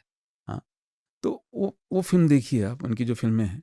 पीयूष मिश्रा का मैंने प्ले देखा था, वो मेरी मेमोरी में रह गई थी 96-97 में। जी, जो an evening with Piyush Mishra, बेहतरीन था। दिल्ली के कौन सा ऐसा अखबार था जिसमें उनकी चर्चा नहीं थी? मैं दिल्ली यूनिवर्सिटी में उस वक्त स्टूडेंट था। कोई ऐसा अंग्रेजी अखबार नहीं दिखता, चर्चा नहीं हुआ करती थी। और था भी, मेसेमराइजिंग ये शब्द अगर इस्तेमाल करूँ तो वही था। चूँकि वो गाते भी अच्छा थे, बजाते भी अच्छा हैं, और अदाकार तो बहुत अच्छा थे ही। उसके बाद तो बॉम्बे चले गए, मैंने मंच पे उनको नहीं देखा। गगन दमामा बाजू मैंने देखा प्ले उनका, लेकिन मैं उससे बहुत ज़्यादा प्रभावित नहीं हो पाया। वो उनका डायरेक्शन था, कुछ साल पहले ही मैंने देखी, अभी 4 साल पहले। अभी फिर से एक फेस्टिवल हुआ था मेटा, उसमें दिखाई गई थी, उसे कुछ साल पहले ही मैंने देखी थी फिल्म। तो उनसे मैं बहुत प्रभावित नहीं हुआ। उनसे प्रभावित नहीं होने का दूसरा कारण ये है कि ऑब्वियसली साहित्य और संस्कृति जो है, आपकी विचार और विचारधारा से प्रभावित तो होती ही है, शून्यता में तो जन्म लेती नहीं है। वो बहुत ऐसी बातें कहने लगे हैं जो शोभा नहीं देता इतने बड़े कलाकार को, क्योंकि आप अपनी बात को कह के अपनी बात को फिर काटने लग जाते हैं। मसलन उनकी लेकिन फिल्म आ जैसा रही है, आपकी राय बदली है, ऐसी किसी और की राय भी तो बदल ही सकती है। क्यों नहीं बदलनी चाहिए, लेकिन किस रूप में? आपने विकास की बात की ना, विकास कहाँ जा रहा है? एक रिग्रेशन हो रहा है कि प्रोग्रेशन हो रहा है सर? ये भी तो देखना होगा ना। आप जानते हैं सर, दिल्ली में रहे हैं, मैं पीयूष मिश्रा जी की बात कर रहा हूँ, जीएनयू गए हैं, जीएनयू में सारे मित्र हैं, आपने परफॉर्म किया है। अब जहांगीर नेशनल यूनिवर्सिटी करके कोई फिल्म आती है और अब उसमें जो है हबीब जालिब की किसी गाने को गा रहे हैं, इसका कोई मतलब नहीं होता ना। और समय को भी तो देखिए ना, वैसे ही प्रोपोगंडा इतना फैल चुका है, जो भी कुछ अच्छी चीज़ें बची हैं उनके तो बचा लेना हम। जो कहन का तरीका है, वो किताब भी हो सकती है, फिल्म भी हो सकती है, और एक तरीका आपने और यहाँ लिखा है, किस्सा गोई। और हमारे मित्र हिमांशु वाजपेयी का भी जिक्र किया। जी। किस्सा गोई का भविष्य आप क्या देखते हैं? अच्छा है, देखिए यही सब हुआ है, जो कि एक नया क्लास भी उभरा है, उसके टेस्ट भी बदले हैं। अब जो कह रहे थे ग्लोबलाइजेशन के बाद एक नया तबका उभरा है, बस छोटा ही हो, उसके टेस्ट अलग हैं। और जो पैसा खर्च करने को तैयार है, टिकट लेने को तैयार है। वो ये जो घिसे पिटे मनोरंजन की चीज़ों में नहीं उलझना चाहता, कुछ नया अनुभव करना चाहता है। तो किस्सा गोई की परंपरा करीब 100 सालों की है। हाँ, फारूकी साहब ने इसे जिंदा किया है, और करीब 15 सालों से 20 सालों से लगे 100 साल पहले तो बंद हो गई थी। हाँ, बिल्कुल, आपने अच्छा किया मुझे सुधार दिया। तो 100 साल पहले बंद हो गई थी वो कहते हैं, लेकिन फारूकी साहब ने उसको 20 साल पहले या 15 साल पहले जो उसको फिर से जिंदा किया है। मैंने कुछ प्ले देखे हैं उनके, और हैं अलग अनुभव है। चूंकि अदाकारी में जब आप सामने जो है दृश्य भी बनाते हैं। अभी मैंने देखा था विजय दंदेथा की कहानी केंचुली देखी थी, तो बहुत ही अच्छा लगा था। उससे पहले भी मैंने देखा है, तो है। और पॉलिटिकली भी अभी उन्होंने रेत समाधि पे भी किया था, आपने अगर गौर किया तो। जी जी, गीतांजलि श्री के उपन्यास पे इन्होंने, तो ये एक्सपेरिमेंट करते हैं। लेकिन एक चीज़ है फिर मुझे लगता है, जो मैं चाहूँगा कि ये ना एक क्लास तक ही सीमित नहीं रह जाए, जैसे कि पैरेलल सिनेमा के साथ हुआ, ये मासेस तक भी पहुँचे, उन तक भी ले जाया जाए इसको। मासेस तक पहुंच जाता तो पैरेलल नहीं कहलाता फिर। बिल्कुल कह रहे हैं, बिल्कुल यही बात कह रहे हैं। फिर तो लोकप्रिय सिनेमा होता है वो। नहीं, लोकप्रिय के दो अर्थों में होना ही चाहिए था। हाँ, तो उसे बात पहुंचे। जैसे देखिए आप पैरेलल भले कह लीजिए, जब ओटीटी आने के बाद लोग ढूंढ के देख रहे हैं ना ओम दरबदर को, बिल्कुल ओम दरबदर को देख रहे हैं ना। दिक्कत ये हुई थी, कोर्ट देखी गई पैरेलल सिनेमा के साथ दिक्कत ये हुई, जैसा कि मुझे मणिकौल ने एक बातचीत में कहा था, बातचीत में बहुत ही मस्खरेपन से भी बात करते थे। कहा उन्होंने मुझसे कि मेरे से ज़्यादा एक्सट्रीम में बहुत कम लोग गए, जितनी भी फिल्में बनाई सारी फ्लॉप। मैंने कहा सर ये फिल्म कहाँ मिलेगी? अच्छा फिल्म मैं देखता हूँ, ढूंढता हूँ, बताता हूँ आपको। तो अलग हो गए थे फिल्म बना के, फिल्म रिलीज ही नहीं हुई थी उनकी। अब लोग ढूंढ रहे हैं उनकी फिल्मों को। अब देखिए दुविधा के जब 50 साल हुए, मैंने भी उस पर लेख लिखा था, मैंने फिर से देखा और अवेलेबल इजीली अवेलेबल है। दुविधा हो या आषाढ़ का एक दिन हो, आप केवल एक बार ढूंढिए यूट्यूब पर जी, उसके बाद रिकमेंडेशन में सब ऐसी फिल्में बताइए। तो आप जो कह रहे हैं कहाँ मिलेगी, हाँ तो कहाँ मिलेगी? अब तो थोड़ा सा है, लेकिन चूंकि क्या है, एल्गोरिथम का मसला है, आप वही दिखते हैं, आपको वही दिखाया जाता है, आप देखते रहते हैं। हाँ, तो इसलिए मैं कह रहा हूँ एल्गोरिथम को साथी बनाइए। आज इस पॉडकास्ट को सुनकर कुछ अच्छे डायरेक्टर्स और उनके काम को खोजिए, तो वो रिकमेंड करने लगता है। इनफैक्ट आपने इसी किताब में एक फिल्म का जिक्र किया है जिसमें इरफान और पंकज कपूर एक साथ हैं, है ना? एक डॉक्टर की बात करें। जी जी बिल्कुल। मैंने वो यूट्यूब पे देखे और उसके बाद जो झड़ी लगी है ऐसी फिल्मों की, फिर मैंने सब देखा, रूई का बोझ और बिल्कुल मृणाल सेन की फिल्में आएंगी आपको उस पर। अब एक बार देखना शुरू करेंगे तो मृणाल सेन की फिल्में आने लगेंगी आपको, पदातिक से लेके खंडहर से लेके उनकी फिल्में जो बनी है। और उसी बात, जैसे आप बताऊं, आप जैसे मलयालम फिल्में, आज से मुझे याद है जब ओशियन फिल्म फेस्टिवल दिल्ली में हुआ करता था, दुर्भाग्य से बंद हो गया। वैसा फिल्म फेस्टिवल होना चाहिए दिल्ली में। सही बात तो एक बार मैं अपने टीचर प्रोफेसर वीर भारत तलवार के साथ देख रहा था, तो वो मुझे लगभग धकेलते हुए बोले कि जाओ वहाँ पे अडूर बैठे हुए हैं, जाके बात करो, जूरी में थे। मैंने कहा सर मैं क्या बात करूँगा उनसे, जाओ ना। गया, मैं उनसे ऋतु घटक के बारे में बात की और फिर मैंने मणिकौल के बारे में बात की और कुछ बातें की, फिर वापस लौट आया। थोड़ी देर के बाद मैंने सर से कहा सर मैं उनसे क्या बात करता, उनकी फिल्में ही मैंने नहीं देखी है। और इस बात को करीब अब 20 साल हो रहे होंगे, 20 साल करीब हो रहे होंगे। तो उस वक्त 20 साल तो नहीं, लेकिन 15 साल हो रहे होंगे। तो फिल्में नहीं थी अवेलेबल, लेकिन उसके बाद मैंने उनकी फिल्में देखी और ऑनलाइन अगर जो है उसका आपको सारी फिल्में दिखेंगी आपको सब टाइटलिंग के साथ, एक दो छोड़ दी जाए तो अब अवेलेबल है। और मैंने फिल्म देखी, जब उनकी फिल्म, जब वो बात किया, सारी फिल्म देखने के बाद ही बात की, अनंतरम हो या एलिपथायम हो सकता है मैं प्रोनाउंसिएशन गलत कर रहा हूँ, मलयालम है, तो जो भी है, या मतैकुल हो, मैंने देखी और देख के मैं बताऊं, मुझे लगा यार ये फिल्म पहले क्यों नहीं देखी थी मैंने। यही मेरा अगला प्रश्न था कि कई बार जब आप ये सब देख लेते हैं तो फिर एक दृष्टि खुलती है और आपको फिल्म देखने की, उसे बरतने की तहजीब आती है। मेरा प्रश्न यही है कि आप क्या सलाह देंगे किसी सचेत पत्रकार को या सिनेमा को पसंद करने वाले को, या जो सिनेमा देखने की तहजीब डेवलप करना चाहता हो, कि एक फिल्म देखते हुए, खासकर अभी मैं आपको सुन रहा था, आपने कहा कि OTT पर सीधे आने वाली फिल्मों में मैं मिस करता हूँ कि अगर मैं उन्हें हॉल में देखता तो उनका साउंड समझ में आता क्या आ रहा है, ये OTT पे नहीं हो सकता है। तो मैं यही पूछ रहा हूँ, क्या क्या ध्यान में रखना चाहिए एक फिल्म को देखते हुए? मैं तो सिनेमा का कोई शिक्षक नहीं हूँ, आपकी जैसा छात्र हूँ, लेकिन मैं कोट करूंगा मणिकौल को। मणिकौल कहते थे सिनेमा बिंब मतलब इमेज और ध्वनि साउंड का मेल है, आप उसको उसी रूप में पढ़िए। चूंकि नैरेटिव फिल्मों का जोर ज़्यादा होता है हमारे यहाँ और कथा भी ज़रूरी है, तो कथा के रूप में पढ़ते हैं। लेकिन आप देखिए, मैं हर वक्त ये उदाहरण खुद से देता हूँ कि मैंने एक साहित्य के स्टूडेंट होने के नाते मोहन राकेश का लिखा नाटक आषाढ़ का एक दिन देखा, पढ़ा भी उस नाटक को छात्र होने के नाते, और उन पे बनी फिल्म भी देखी। लेकिन तीनों के आस्वाद जो है ना साफ अलग हैं। आप सामने लेके देखिए, लगता है जब लिखा तो किस मनस्थिति में लिखा, जब इसको जलान साहब कर रहे थे तो किस रूप में उसको रंग कर्म में बदल रहे थे, और जब मणिकौल उसको विजुलाइज कर रहे थे कैसे इंटीरियर और एक्सटीरियर को ला रहे थे, कैसे साउंड का इस्तेमाल कर रहे थे वो। तो दिखता है वो इमेज। ये बात तो खैर मतलब कई सारे नाटकों में होगी, जैसे गिरीश कार्नाड के कुछ नाटक हैं जी, जो लिखे गए तो कैसे, दिखे तो कैसे, जैसे किसी फिल्म बन गई तो जैसे कुछ और। पार्टी देखिए ना, एल्कुन जबार का जो प्ले है पार्टी देखिए आप, हम्म। साफ अलग दिखता है वो। तो सिनेमा देखने का तो एक आप इमेज देखिए, और चूंकि पहले होता क्या था, जब हॉल में जाके आप देखते हैं तो एक बार देख लेते हैं, फिर दूसरी बार नहीं जाके देख सकते हैं। अब तो ओटीटी इतना सुविधा देता है, या यूट्यूब के रुक के ठहर के देख सकते हैं कि डायरेक्टर ने कैसे उसको विजुलाइज किया है, वो सही क्या बात है, जो मिशन सीन जो कहते हैं ना, उसको कैसे विजुलाइज किया, उस फ्रेम को देखें आप तो सही उसे बात। उसकी दृष्टि दिखती है, वो क्या दिखना चाह रहा है और बिन कहे भी क्या कहना चाह रहा है इमेज के माध्यम से। और फिर साउंड जो है, आमतौर से हम देखते हुए साउंड को मिस कर जाते हैं। एक बार मनी वो कॉल देखिए ने कान खड़े हो गए हमारे साउंड इंजीनियर के। तो मनी कॉल ने एक बार कहा था, एक बार आंख बंद करके भी फिल्म देखिए आप, हाँ, अरे वाह तब आप पकड़ वाह। पाएंगे कि ध्वनि भी तो है। और चूंकि वो इनफैक्ट जब मैं ऐसे रोक के बोल रहा हूँ आपको कि मैं एनएसडी गया, तो मैं स्टूडेंट्स की ट्रेनिंग होते देखता हूँ, तो उन्हें हर तरह की यही ट्रेनिंग होती है। कभी तो आंख पे पट्टी बांध दी, सिर्फ छुओ चीज़ों को, तो छू कर स्पर्श करके आपको जो अनुभूति होती है वो फिर आपकी, फिर से मैं कहूँगा, कई दृष्टियाँ खोलती है। बिल्कुल। और जो आपने कहा अभी कि सिर्फ साउंड सुनो, वो भी फिर पहली बार आपका ध्यान जाता है कि गाय की आवाज़ ऐसी होती है। हिचकॉक की फिल्म जब हाँ, मैंने देखी अल्फ्रेड, थी बर्ड्स, वो मैं ध्वनि कभी नहीं भूला। मैं हॉल में बैठ के देख रहा था, मैं पता था नहीं आएगा, फिर भी मुझे लगा कौवा आएगा मेरे कान पे, वो साउंड मैं भूला नहीं था, मैं बता दूं आपको अभी भी। और मैं देखे हुए फिल्म 15 साल से ज़्यादा हो गए होंगे। तो हो सकता है उस वक्त हमारा इतना साउंड सिस्टम डेवलप नहीं था इंडिया में, अब तो है। अब तो हो गए। थिएटर को और लेकर तभी भी, तो हाँ, तभी तो रेचल पोकुटी को ऑस्कर दिया जाता अरे है रेशमी सर। पोकुटी, सही बात है। तुम्हें भी लेना है भाई एक दिन। कपिल को कह रहा हूँ। जी। थिएटर को लेकर भी मैं पढ़ रहा था कि आप थिएटर देखने गए और शहर भूल गया मैं, है ना, जहाँ आप थिएटर देखने गए थे, और ये वही थिएटर है जो शेक्सपियर ने स्थापित किया था। शेक्सपियर ग्लोब की बात कर रहे हैं आप, और यस, लंदन की बात कर रहे हैं जी। वो एहसास दो जगह मुझे वैसा एहसास हुआ, जैसे मैं खुद ऐसी जगह जाता हूँ तो होता है। एक तो आप जो कार्ल मार्क्स की कब्र पर गए, जी। एक इतना बड़ा आदमी वहाँ सोया हुआ है, सहमति असहमति रख सकते हैं, सोया नहीं है, लोगों को अभी भी जगा के रखा है। कभी कभी भामर उड़ता है। जी।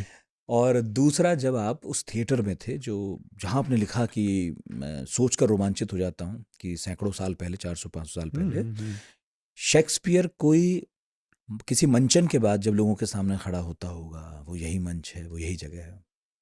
क्या एहसास है? अभी थिएटर की परंपरा वहाँ कैसी है, क्या चल रहा है, बहुत अच्छी हमसे है, कितनी अलग बहुत है? अच्छी है। वहाँ पे हमारे जैसे ना प्रोफेशनल थिएटर्स हैं, और एक शो जो है एक सालों ही शहर साल, की बात ही बता दीजिए। लंदन की बात कर रहा हूँ जी। मैं, लंबे समय तक चलता है, लंबे समय तक वो थिएटर में लगे रहते हैं और हैं वहाँ पे। हमारे यहाँ क्या हुआ कि थिएटर हमारे यहाँ प्रोफेशनल नहीं हो पाए, ज़्यादातर अमेच्योर ही है। और कमर्शियल भी नहीं है। और वो मीडियम है लोगों के लिए फिल्म हो जाने का। आप हंस के कह रहे हैं, ये सच उनकी है, मजबूरी भी ये है। सच मजबूरी भी है। इसलिए हाँ, हम कोई बहुत ज़्यादा वो कहते हैं ना, शुद्धतावादी दृष्टिकोण भी नहीं रख सकते हैं कि इसको भाई लेके। तुम लगे रहो, संघर्ष करते रहो, ऐसा तो नहीं कह सकते आप। हाँ, तो वही, लेकिन दो ये जो है ना, ट्रैफिक वन वे है, हम्म, जो वही लोग फिर लौटते हैं थिएटर में जो असफल हो जाते हैं। सफलता जब उनको मिलती है तो फिर नहीं लौटते हैं। मैंने मनोज बाजपेयी से फिर वो चुनाव लड़ लेते हैं। मनोज बाजपेयी से मैंने एक फिल्म के प्रचार के लिए जेएनयू आए थे, तो मैं वहीं पे खड़ा था, तो मैंने पूछा हाथ उठा के, मनोज साहब आपसे पूछना चाहूँगा, नेटुआ मंच पे कब आ रहा है? नेटुआ बहुत फेमस उनका प्ले रहा है। उनका बहुत जल्दी, इस बात को 8-10 साल तो हो गए होंगे। उनका जल्दी कितना है पता नहीं। जल्दी अब कितना जल्दी है पता नहीं। सब फंस गए ना हाँ, उस तो सर्कल में। जी। आप खुद लिख रहे थे कि नसरुद्दीन शाह का फिल्मों से मोह भंग हो गया। थिएटर नसरुद्दीन में शाह अभी भी प्रोफेशनली आते हैं, मैंने आते उनका हैं, देखा हाँ, है, हाँ। मैंने उनका देखा है। अभी भी जो है इस्मत मंटो हाजिर हो करके मैंने देखा था उनका प्ले, अभी भी आते हैं। उन्होंने अल्जाइमर पे एक प्ले किया है जो दिल्ली में देखने का इच्छुक हूँ, बॉम्बे में तो उन्होंने किया है, मैं नहीं देख पाया हूँ, जो देखना है मुझे वो प्ले। करते हैं बीच बीच में, बहुत अच्छा करते जी, हैं। मैं नहीं देख पाया हूँ मुझे। तो नसरुद्दीन शाह जैसा, हिंदी में कह रहा हूँ, मराठी में होंगे कुछ लोग, हो सकता है साउथ में भी होंगे, मुझे करते नहीं हैं पता मराठी है। में भी, हाँ, हाँ। लेकिन अरे नसरुद्दीन इससे शाह मुझे एक फिल्म याद आई, ऐसे जी। बीच में याद आ गई, मराठी में नट सम्राट। देखी है मैंने, फिल्म देखी हाँ है हाँ, मैंने, देखी होगी आपने। देखी है वो मैंने। है थिएटर पर, हाँ, नाना पाटेकर है उसमें। देखा है मैंने जी। नटसम्राट। मुंबई में तो मैंने देखा है कि कुछ बड़े चेहरे थिएटर करते हैं रेगुलर। जी। दिल्ली में कम है, और हो सकता है इसलिए भी हो क्योंकि ज़्यादातर अभिनय करने वाले लोग मुंबई चले जाते हैं, तो थिएटर वहीं करेंगे, यहाँ तो लौटते नहीं हैं। तो मैंने अपने कुछ दोस्तों को जूझते देखा है कि दिल्ली में कुछ बनाना है, एक्टर नहीं मिल रहे हैं अच्छे। मैं जानता हूँ, मेरे भी दोस्त हैं जो थिएटर से जुड़े हुए हैं, जानते हैं वो, उनके मुँह से मैं जो जो नए स्ट्रगलर हैं रोज़ सुनता हूँ। और कहाँ से फिर वो डेडिकेशन कहाँ से लेके आएंगे आप उनमें? तो ये तो बहुत बड़ी समस्या है। इस पे तो ध्यान देने की ज़रूरत है और शायद दर्शकों को ही देना चाहिए, जुड़ना चाहिए, नए-नए दर्शकों को जुड़ना चाहिए। वही एंड यूज़र हैं, वही करता धरता है, सब कुछ तो वही है। आपकी इस किताब में आपने लोक गीतों के बारे में भी लिखा है, शास्त्रीय संगीत के बारे में भी लिखा है और भी बहुत कुछ समेटने की कोशिश आपने की है।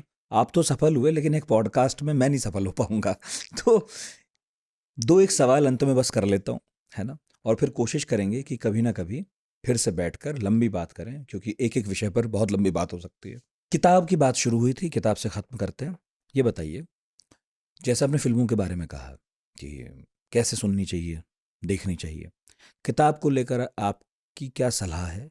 किताब किस तरह से लिखी जानी चाहिए कि उस पाठक के लिए आसान हो पढ़ना, यूं भी पढ़ने से भाग रहा है, उस चक्कर में पॉडकास्ट बनाने पड़ रहे हैं? एक दोस्त से मैं कुछ दिन पहले बात कर रहा था और उनसे मैंने कहा कि ये भारी भरकम शब्द क्यों डालते हो? तो उसने कहा कि नहीं तो फिर सब सीधा लिखेंगे तो ट्रोल नहीं करेंगे। मैं मन ही मन हँस दिया। हमारे यहाँ ज़्यादातर लेखक भी ऑब्वियसली आप लिखना जानते हैं, पढ़ा है आपने तभी लिख रहे हैं। आप अपने पे शक मत कीजिए। ऐसा है कि एक्सप्रेस करने से पहले वो इम्प्रेस करना चाहते हैं। तो मुझे लगता है ना, आप पाठकों पे छोड़ दीजिए। पाठक बहुत एक्टिवली एंगेज करता है, पैसिवली नहीं। वो पढ़ लेगा, वो ढूँढ लेगा। आप उस पे विश्वास तो कीजिए, सहज लिखिए ना और रोचकता को बरकरार रखिए। बहुत बड़े-बड़े शब्दों से आप विद्वता बागजाल में उलझेंगे तो वो ना पाठकों के लिए अच्छा है और आपके लिए भी अच्छा नहीं है। मैं ऐसा फ़ील करता रहा हूँ। इसलिए आप जो कह रहे हैं बार-बार जो मैं सहज लिख पाया, मेरे मन में भी ये सवाल है। मैं भी ऐसा नहीं है कि हर चीज़ों को बहुत सिंप्लीफाई करके लिखा है। जब अब मेटाफिज़िक्स की बात करेंगे तो उसकी भाषा अलग हो जाती है। बिल्कुल। संगीत की बात करेंगे तो अलग बात हो जाएगी, साहित्य की अलग है। हर डिसिप्लिन की अपनी एक भाषा होती है। लेकिन अगर आप पहले से ही सोच के चलेंगे, जब मुझे इस क्लास को ही कैटर करना है लिख के, तो फिर तो मुश्किल है ना। राजनीति भाषा की अपनी होती है।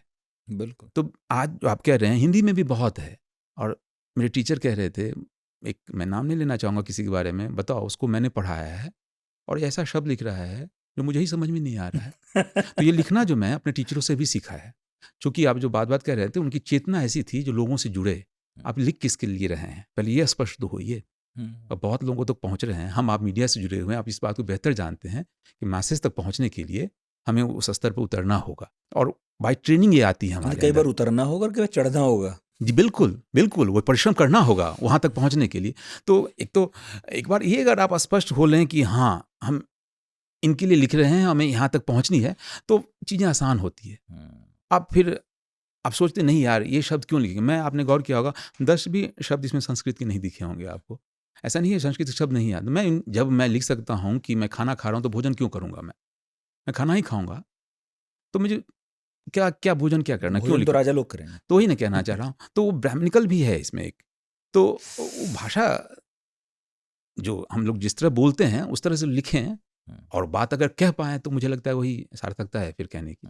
और मेरा आखिरी प्रश्न पढ़ने से जुड़ा कि जब किताब उठाते हैं, कैसा पढ़ना चाहिए, क्या पढ़ना चाहिए? ख़ासकर यात्रा वृत्तांत के बारे में भी पूछ रहा हूँ मैं, क्योंकि मुझे वो बहुत पसंद है और आपकी किताब पसंद आने के पीछे एक वजह ये भी है, कुछ गलत और बुरा लगता तो कह देता।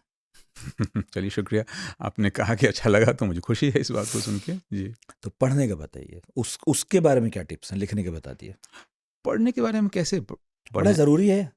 एक तो आप सो के पढ़िए। हमारे एक आप तो मित्र चूँकि आपने कह दिया आप कुछ तो सो के भी पढ़ना चाहे सो के पढ़िए, उठ के पढ़ना चाहे उठ के पढ़िए, खड़े-खड़े पढ़ना चाहिए, लेकिन पढ़िए, पढ़ाई शुरू कीजिए। मैं ये कहूँगा, पढ़ना ज़रूरी है। हमारे एक मित्र कहते हैं जी। कि ये जानना बहुत ज़रूरी है कि क्या नहीं पढ़ना। सही है कह रहे हैं ना, क्योंकि समय तो बहुत सीमित है आपके पास। तो ये बात आप यहीं से आपने मुझे एक जो है हिंट दे दिया क्या मैं बोलूँ। तो पहले तो ये डिसाइड कर लीजिए आपके क्षेत्र क्या है, क्या रुचिकर है। कुछ भी जो है ऑपर्चुनिटी नहीं होता है। कुछ भी पढ़ सकते हैं, जो रुचि क्या है, रुचि से भी रुचि डेवलप होती है। तो अगर आपने चूँकि आपकी ट्रेनिंग उस तरह से नहीं है, जैसे इंजीनियरिंग बैकग्राउंड के हैं, मैं लिटरेचर का था तो मुझे बचपन से मेरे भाई थे घर में, एक कल्चरल कैपिटल भी था, जो उनकी किताबें वो एमए में थे, मैं 10th में था, मैं पढ़ गया था। मैं फणिशराद रेणु हो या नागार्जुन हो या प्रेमचंद हो तो मैं पढ़ता था। तो एक समझने लगा था या कुशवाहा कांत को भी मैं पढ़ा, उनके पास थी किताबें तो एक तो आपको पता चलेगा आप रुचि किधर जा रही है। स्पोर्ट्स में रुचि है आपकी, फिक्शन में रुचि है कि नॉन फिक्शन में रुचि है, किस तरह पसंद करते हैं आप, या रोमांस पसंद करते हैं। तो ये तो आपको 2-4 किताब पढ़ने के बाद ही पता चलेगा मिल आपको। जाएंगी जी। आपको वैसी किताब, लेकिन पहले ये जानिए कि हुँ। आप किस चीज़ में रुचि रुचि रखते हैं। रखते हैं। ये मेरा प्रश्न उन लोगों के हुँ, लिए है जो हुँ, मुझसे अक्सर फेसबुक या ट्विटर पर हुँ, ऐसा मतलब मान लेते हैं कि मैं विद्वान हूँ जो हूँ नहीं, और पूछते हैं मुझे बताइए कुछ किताबें, जबकि उनका पढ़ने का कोई इंटरेस्ट नहीं है। हुँ। लेकिन कई बार वो किताबों की चर्चा पढ़कर इतने प्रभावित हो जाते हैं और ये सोचते हैं मैं मिस कर रहा हूँ कुछ, तो पूछते हैं कि यार बता दो, हम कुछ पढ़ लें, हमें बता दो। जैसे आप पत्रकार हैं, मैं भी उससे जुड़ा हुआ हूँ। तो क्या है कि आपको एक साथ कई किताबों पढ़ना पड़ सकता है। जैसे मैं अभी रामचंद्र गुहा की किताब पढ़ रहा था, कुकिंग ऑफ बुक्स। फिर मैं मेवाड़ पढ़ रहा था, जो है वृंदा करात ने जो लिखा है, नेम अच्छा। फॉर इट है, ठीक है। अभी अल्पाशा की किताब आई तो वो देखने लगा। हिंदी में एक जबरीमल पारख साहब की किताब आई, बुक फेयर से लेके आया, वो देखने लगा। शैलेंद्र पे कोई किताब आई। इसी बीच में कोई पुरानी किताब अचानक से मुझे जिक्र आ गया तो उल्टा ली। मेरे पास किताबों का है अपना एक छोटा मोटा संग्रह, और देखते भी रहता हूँ, खरीदते भी रहता हूँ। एक अकादमिक रूप से जुड़ा हुआ हूँ, तो मुझे गायत्री स्पिवाक भी दिख जाती हैं, तो मैं वो भी पलट लेता हूँ। कभी कोई चीज़ें याद आ गई, जैसे अभी कल जो है पता चला सुधीर कक्कड़ गुजर चुके थे, बिल्कुल। तो मुझे याद आया कि अरे उनकी किताबों को तो मैंने कोट किया था अपनी थीसिस लिखने के क्रम क्या में। कामयोगी। जी हाँ, एस्थेटिक ऑफ डिज़ायर जो उन्होंने जो जी। कामसूत्रा और को लेके जो आधार बना के था। तो एक कई बार आपकी इंटरडिसिप्लिनरी पढ़ाई है तो एक ज़्यादा फ़ायदा देता है। हम्म। जैसे मैंने कहा इकोनॉमिक्स भी रुचि हो सकती है, तो मैं नई किताब आएगी तो मैं जो अभिजीत बनर्जी की भी किताबें पढ़ता हूँ, अमर्त्य सेन की भी देख सकता हूँ। और सोशियोलॉजी की तरफ भी इंटरेस्ट है तो मैं जो है अगर थ्योरेटिकल बहुत नहीं भी जाऊँ तो नई किताबें अगर आएगी पॉलिटिकल सोशियोलॉजी को लेके तो भी देख सकता हूँ। लिटरेचर में नई किताबें आ रही हैं तो मैं नए लेखकों को भी पढ़ सकता हूँ। एक तो पहले आप एक रुचि डेवलप कीजिए, पढ़िए, पढ़ने से तो फिर रुचि निकलेगी आपको, आप पसंद करेंगे, थोड़ा टाइम निकालिए। पहली बात मैं ये एक सलाह देना चाहूँगा, और मैं खुद पे भी ये लागू करना चाहता कि रोज़ आप थोड़ा-सा वक़्त निकालिए ना, भागम-भाग से 30 मिनट, 40 मिनट भी कुछ पढ़ेंगे ना आप, 10 पेज भी, तो फिर देखेंगे आप जो वो अलग आनंद देता और है। नहीं तो कुछ नींद आ जाएगी अच्छी, और क्या। ये और क्या, मैंने कहा कि नुकसान नहीं करेगी मैंने कहा किताब। सोते हुए पढ़िए तो और भी अच्छा है, फिर तो और भी अच्छा, नींद नींद आएगी। आएगी। और मेरा अपना एक्सपीरियंस है, बहुत बढ़िया नींद आती है किताब पढ़ते हुए। कोई बात नहीं, लेकिन जब तक मुझे पढ़े पढ़े नहीं, सो लेकिन गए। मुझे कभी नींद नहीं आई। तो वो किताब की फिर तारीफ है। मुझे कभी नींद लेखक नहीं की आई। ऐसा तारीफ कभी है। मुझे कई लोगों को देखता हूँ हाथ में किताब लिए सो जाते, हाँ। मैंने कहा मैं उससे ईर्ष्या करता हूँ, ऐसा मुझे क्यों नहीं हो पाया कभी यार। कई किताब नींद उड़ा देती है, लेकिन वो तब मिलेगी जब हम किताब पढ़ना शुरू करें। शुरू में नींद आएगी, बाद में नींद उड़ेगी। बहुत बहुत शुक्रिया अरविंद साहब, और आपकी नई किताब की प्रतीक्षा है जो सिनेमा पर होगी। बहुत बहुत शुक्रिया आपका, और मुझे बहुत ही खुशी है इतनी मज़ेदार बातचीत के लिए, और बहुत सारी शुभकामनाएं आपके शो के लिए। पढ़ाकू नितिन जिंदाबाद है, जिंदाबाद रहेगा। ये हमने एक दूसरे की पीठ खुजा दी। अरविंद दास, बेखुदी में खोया शहर लिखी है, और साथ में एक छोटा सा नीचे लिखा है एक पत्रकार के नोट्स। तो ये बहुत खूबसूरत नोट्स हैं, पढ़ने चाहिए। पत्रकार हैं, छात्र हैं, तब तो ज़रूर पढ़ने चाहिए। और उन कुछ किताबों में से है जो ये बताती हैं कि सरल कैसे लिखा जाए, सरस कैसे लिखा जाए, और पढ़ने वाले का इंटरेस्ट आखिर तक कैसे बना रहे। तो पढ़िएगा। और सबसे अच्छी बात, कुछ साल पहले आई थी लेकिन अब इसमें कुछ हिस्से उन्होंने जोड़ दिए हैं, और अब तो बातचीत में भी पता चला कि कुछ राय भी बदल गई हैं। तो बहुत बहुत शुक्रिया अरविंद दास, बहुत बहुत शुक्रिया आप लोगों का, इतने धैर्य से सुना। अगले गुरुवार फिर हाजिर होंगे पढ़ाकू नितिन में, लेकिन अंत में जो निर्देश मुझे मिलता है वो दोहराने का सही वक्त, कि जहां भी हमें देख रहे हो रेटिंग ज़रूर कीजिएगा, और यदि यूट्यूब पर हैं तो जितनी परंपराएं निभा लीजिएगा, शेयर, लाइक, सब्सक्राइब की, और कमेंट तो आप करते ही हैं। बहुत बहुत शुक्रिया।